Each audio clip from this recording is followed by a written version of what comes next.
اعوذ باللہ من الشیطان الرجیم، بسم اللہ الرحمن الرحیم۔ آج ہم سورہ البروج پڑھیں گے۔ یہ سورت بھی مکی ہے، چونکہ ہم ریورس جا رہے ہیں اور نزول بھی اسی طرح ہوا ہے، پہلے مکی صورتیں پھر مدنی صورتیں۔ تو ہم چونکہ حفظ کرتے وقت بھی ہم کو پہلے 30واں پارہ پڑھایا جاتا ہے، یاد دلایا جاتا ہے بچوں کو بھی چھوٹی صورتوں سے، تو اس میں تسلسل میں کوئی پرابلم نہیں ہوتا۔ ایک غلط فہمی میسیجز میں آئی ہے مجھے، وہ میں پہلے کلیئر کر دینا چاہ رہا ہوں۔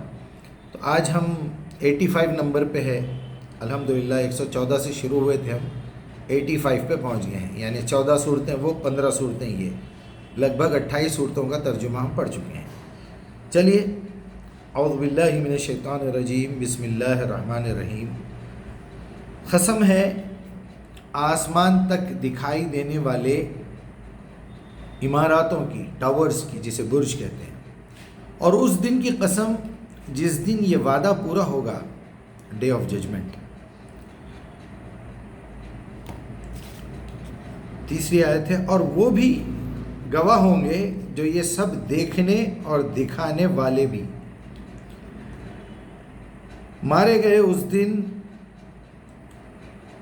آگ کے گڑھے والے، یعنی جہنمی لوگ، جس گڑھے میں دہکتی ہوئی آگ کا ایندھن ہوگا، اور اس جہنم پر بیٹھے ہوں گے چند فرشتے، سیکیورٹی والے، اور وہ کافر لوگ مومنوں کے ساتھ جو انہوں نے کفر کیا تھا، وہ سب دیکھ رہے تھے۔ ان کی دشمنی صرف اس لیے تھی مومنوں سے کہ ایمان والے اپنے رب کو مان چکے تھے، جو زبردست، طاقتور، اور وہ رب ہے جو ساری تعریف اسی کے لیے ہے، تعریف کے لائق ہے۔ وہ اللہ ہی ہے جو آسمانوں اور زمین کا مالک ہے، اور وہ ہر چیز کو دیکھ رہا ہے۔ جن لوگوں نے مومن مردوں اور مومن عورتوں کو تکلیفیں دیں اور ستایا، اور ان میں فتنہ پیدا کیا، لڑائی جھگڑے ڈالے، اور توبہ بھی نہیں کی، تو ایسے لوگوں کے لیے دوزخ کا عذاب، جہنم کا عذاب ہے، اور ان کو وہاں آگ سے جلا کر عذاب دیا جائے گا۔ لیکن جو لوگ اس کتاب اور اس نبی پر ایمان لائے اور اس کتاب کے مطابق اچھے کام کیے، تو ایسے لوگوں کے لیے جنت کے وہ باغ ہیں جس میں نہریں بہہ رہی ہوں گی۔ یہی تو سب سے بڑی کامیابی ہے۔ یقیناً تمہارے رب کی پکڑ بہت سخت ہے۔ وہ اللہ ہی ہے جس نے ہر چیز کو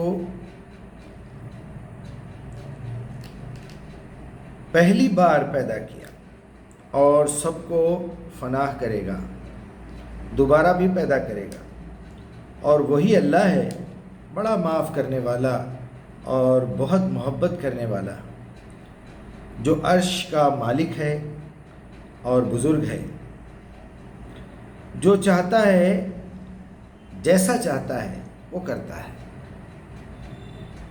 پھر کیا تم لوگوں تک ان کی فوج کی کوئی خبر نہیں پہنچی، جو فرعون اور سمود کی فوج تھی؟ اس کے باوجود یہ کافر تم کو جھٹلانے میں ہی لگے ہوئے ہیں، اور اللہ ان کافروں کو اپنے گھیرے میں لیے ہوئے ہیں۔ یقیناً یہ قرآن ہے، اس قرآن کا انکار جو کوئی بھی کرے گا، یا اس قرآن کا انکار کوئی کر ہی نہیں سکتا۔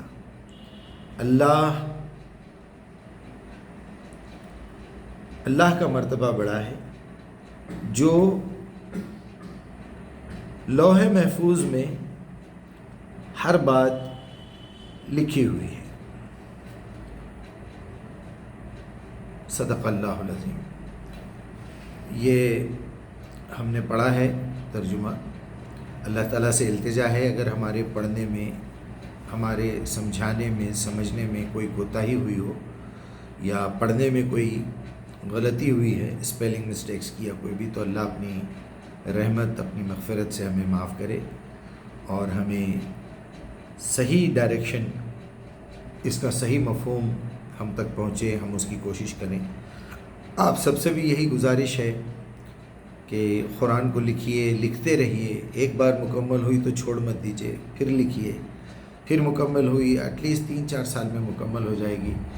میں آپ تمام سے یہی گزارش کروں گا کہ یہ چیز کسی اور کے بھروسے پہ بیٹھنے کی نہیں ہے۔ آپ جب تک اللہ کی کتاب اپنے ہاتھوں میں لے کے نہیں پڑھیں گے، اپنے ہاتھ سے اس کا ایک ایک لفظ نہیں لکھیں گے، اس کا ترجمہ نہیں سمجھیں گے، عربی زبان نہیں سیکھیں گے، آپ کا آپ کے رب سے ڈائریکٹ تعلق نہیں بنے گا۔ اگر بنے گا کسی مترجم کے تھرو تو وہ 100% سے 90% پہ آ جائے گا۔ اگر آپ نے صرف سنا ہے تو وہ بھی کسی اور کا ترجمہ آپ نے سنا ہے تو وہ 80%، 75% تک پہنچ جائے گا۔